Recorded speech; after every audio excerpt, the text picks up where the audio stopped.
Town में गर्मियों का मौसम था जब अचानक से सुपर सिटी में एक बड़ा अर्थक्वेक महसूस किया गया और इससे पहले कोई कुछ करता। शहर में 3 मॉन्स्टर की तरह दिखने वाले ब्रॉलर देखे गए और उस बड़े खतरे को रोकने के लिए ब्रॉलर से ज्यादा एक हीरो की जरूरत थी। इसलिए मैक्स ने एक ऐसे ब्रॉलर को बुलाया जो आज से पहले कभी ब्रॉल टाउन में नहीं देखा गया था और वो ब्रॉलर था सर्ज। सर्ज जो सुपर सिटी का प्रोटेक्टर की तरह जाना जाता है, एक रोमांटिक ब्रॉलर है जो समर ऑफ मॉन्स्टर के दौरान सबसे पहली बार ब्रॉल स्टार्स में देखा गया था। पर उस हादसे के बाद हमने सर्ज के बारे में बहुत सी नई चीजें जानी है, जैसे कि उसे सबकी मदद करने के साथ पार्टीज भी पसंद है और अपने मॉड्स और पार्टी ट्रिक्स के साथ कुछ एबिलिटी को इस्तेमाल करता है। पर हम अब भी नहीं जानते कि सर्ज अचानक से सुपर सिटी में कहां से आया, उसे किसने बनाया और उसने इतने सारे ब्रॉलर्स की एबिलिटी को कैसे सीखा। आइए जानते हैं इन सवालों के जवाब। Story of surge.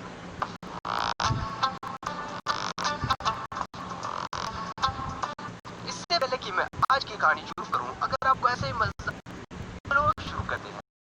ये आज से लगभग 3 साल पहले की बात है जब हम ब्रॉल टाउन में उसमें रहने वाले ब्रॉलर से मिले थे और तब से आज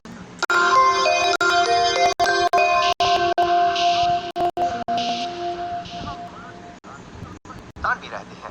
और ब्रॉल टाउन पहले कुछ ही ब्रॉलर्स के लिए जानी जाती थी, अब बहुत सी ब्रॉलर फैमिली से बच चुकी है और हर नए ब्रॉलर के आने के साथ हमें ब्रॉलर्स की फैमिलीज के बारे में और जानने का मौका मिलता है। पर आज से 1 साल पहले हम ब्रॉल स्टार में एक फैमिली की बजाय एक नई सिटी से मिले थे, जहां हम सबसे पहले मेका ब्रॉलर से मिले थे और वो जगह थी super city. Super city brawl star में सुपर ब्रॉलर से भरी एक खास जगह है। आम इंसान और स्पेशल एबिलिटी से भरे ब्रॉलर एक आम जिंदगी जीते हैं और कुछ छोटी ब्रॉल्स या कुछ रोबो फाइट्स के अलावा सुपर सिटी में चीजें ज्यादातर समय नॉर्मल ही रहती हैं। सर्ज की सब पार्टी में सभी लोगों को बता रहा था और अपनी बड़ी स्पीच को उसने ये कहते हुए खत्म किया कि वो ऐसे ही हर खतरे का सामना करते रहेगा और सुपर सिटी को हमेशा सुरक्षित बनाए रखेगा। सभी ने ये सुनकर कहा, जब तक उनकी सिटी में सर्ज जैसा हीरो ब्रॉलर है उन्हें फिक्र करने की जरूरत नहीं है। और उसके साथ सर्ज ने कहा, क्यों ना पार्टी शुरू की जाए। पार्टी खास सर्ज और मैक्स के लिए रखी गई थी क्योंकि उन दोनों ने हाल ही में सुपर सिटी को मॉन्स्टर से बचाया था और उस पार्टी में बहुत से मशहूर ब्रॉलर भी आए थे। पर उस दिन उस पार्टी में सबका ध्यान सिर्फ सर्ज पर था क्योंकि वो नया था और वो सबको अपनी पार्टी ट्रिक से हैरान करा था। और पार्टी में सब ठीक चल रहा था जब तक उस पार्टी में ब्रॉलर नैनी नहीं थी क्योंकि उसके आते ही एक अजीब चीज हुई। सर्ज जो अब तक पार्टी में एक फूड ब्रॉलर की तरह घूम रहा था अचानक से थोड़ा अनस्टेबल होने लगा और पार्टी छोड़कर बाहर आ गया। किसी को नहीं पता था कि सर्ज को क्या हुआ, पर जब वो बाहर आया उसने अपने सामने मैक्स को देखा। सर्ज से कहा, मैंने तुम्हें जूस के बारे में क्या कहा था कि उससे दूर रहना। सर्ज ने हांफते हुए मैक्स से कहा कि ये जूस नहीं था, मैंने जब अंदर उस अजीब से रोबोट के हाथ को देखा मुझे ना जाने क्या हुआ और मैं अनस्टेबल होने लगा। मैक्स ने कहा, क्या तुम्हें यकीन है कि वो जूस नहीं था। सर्ज जानता था कि मैक्स चीजों को छिपाने में बहुत बुरी थी, इसलिए उसने मैक्स से पूछा कि वो उससे क्या छिपा रही है। छिपा रही है? मैं ऐसा क्यों करूंगी। मैक्स सर्ज देखकर और भी घबराने लगी, इसलिए उसने सर्ज से कहा, ठीक है मैं बताती हूँ, पर ध्यान रखना तुम किसी को इस बारे में ना बताओ क्योंकि ये हमारे हीरो के काम में रुकावट बन सकता है। सर्ज ने मैक्स से कहा, तुम जानती हो कि मैं कैसा हूँ। मैक्स ने कहा, हाँ। और फिर उसने सर्ज से कहा कि तुम उसकी स्टोरी तो जानते होगे कि कैसे ब्रॉल टाउन बनी थी, पर आज मैं तुम्हें बताऊंगी कि कैसे तुम बने थे। सर्ज ने एक्साइटेड होकर कहा, मुझे बताओ कि मैं कैसे बना था, मैं किसी को नहीं बताऊंगा। मैक्स ने सर्ज को बताया कि तुमने जो हाथ देखा था वो रोबो माइक का था और ये आज से 1 साल पहले की बात है जब ये शुरू हुआ था। वो मॉन्स्टर्स के आने से पहले की तरह एक शांत दिन था। सभी अपने काम में व्यस्त थे कि तभी पूरे शहर पर बड़े रोबोट्स का अटैक हो गया और वो अटैक बहुत कुछ बदलने वाला था क्योंकि उस हादसे ने मेका ग्रुप और मेका वो जैसे हीरोज को जन्म दिया था जिन्होंने उस दिन सिटी को रोबो स्पाइक से बचाया था। और भले ही सभी सोच रहे थे अब वो सुरक्षित हैं क्योंकि शहर में हीरोज थे, पर सिर्फ मैं ही जानती थी कि कोई भी हीरो उस जैसे एक बड़े अटैक के लिए तैयार नहीं था। इसलिए मैं एक सीक्रेट हीरो होने के साथ मैं उन रोबोट्स के ऊपर सर्च करने लगी। पर मैं जानती थी कि अगर ऐसा कुछ फिर से हुआ तो मुझे तैयार रहने की जरूरत थी क्योंकि सभी रोलर के पास बहुत खतरनाक शक्ति है और जो अगर सही से इस्तेमाल ना की जाए तो वो एक हथियार में भी बदल सकती है।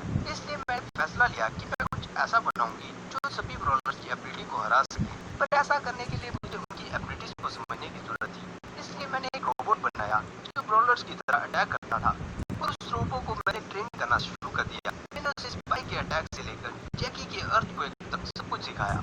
और जैसे जैसे वो एडवांस कर रहा था, मैंने उसे 8 बिट की तरह टेलीपोर्टेशन और चीनी की तरह अपना रेंज अटैक करना भी सिखाया। पर वो काफी नहीं था, इसलिए मैंने उस रोबो को अपनी तेज भागने की एबिलिटी भी सिखाई, क्योंकि मुझे कुछ ऐसा चाहिए था जो असली लगे। और फिर भी मैं खुश नहीं थी, इसलिए मैं अपने पुराने मास्टर मिस्टर साइंटिस्ट के पास गई, जिसने मुझे उस रोबोट पर पावर क्यूब इस्तेमाल करने का आइडिया दिया। सर ने पूछा, पर इस सब का उस रोबोट के हाथ से क्या लेना देना? मैक्स ने कहा, क्योंकि मैंने जो रोबोट बनाया था वो पावर क्यूब के इस्तेमाल से तुम जीवित बन गए थे, पर तुम उस समय अब की तरह कूल नहीं थे, इसलिए मैंने तुम्हारे लिए खास बॉडी मॉड्स बनाए, जिससे कि तुम मेरी तरह तेज भाग सकते थे और कुछ और भी चीजें आसानी से कर सकते थे। पर इससे पहले हम उन मॉड्स को टेस्ट कर पाते, शहर में एक बार फिर रोबोट्स ने अटैक कर दिया, और इस बार उनका लीडर था रोबो माइक। मैं उस अटैक को देखकर बहुत एक्साइटेड थी, क्योंकि मैं तुम्हें टेस्ट करना चाहती थी, पर उस लड़ाई में तुम काम नहीं किए और रोबो माइक ने तुम्हें बहुत बुरी तरह डैमेज कर दिया।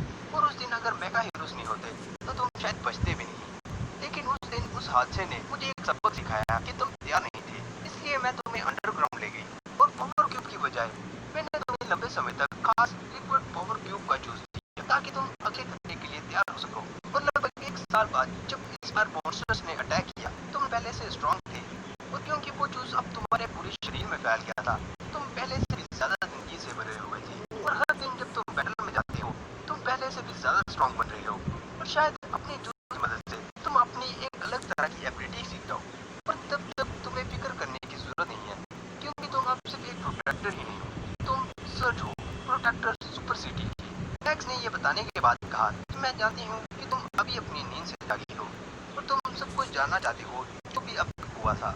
और ब्राwl स्टार्स का वर्ल्ड बहुत बड़ा है, और मैं तुम्हें एक ही बारे में सब कुछ नहीं बता सकती, इसलिए मैं चाहती हूँ कि तुम अभी के लिए आराम करो, ताकि तुम पूरी तरह ठीक हो जाओ और किसी दिन बाकी हीरोज को भी ज्वाइन कर सको। तो ये थी स्टोरी सर की। उम्मीद है आपको ये स्टोरी पसंद आई होगी दोस्तों। अगर आपको ये कहानी पसंद आई तो इस वीडियो पर लाइक छोड़ना मत भूलिएगा, और साथ में जाने से पहले कमेंट्स में जरूर बताइएगा कि आपको ये वीडियो कैसी लगी, और कि आप अगली स्टोरी किसकी देखना चाहोगे, माइनक्राफ्ट की, सुपर ट्विच की स्टोरी, या फिर आप रेज बारबेरियन की स्टोरी सुनना चाहोगे, या फिर आप नए हीरो की स्टोरी सुनना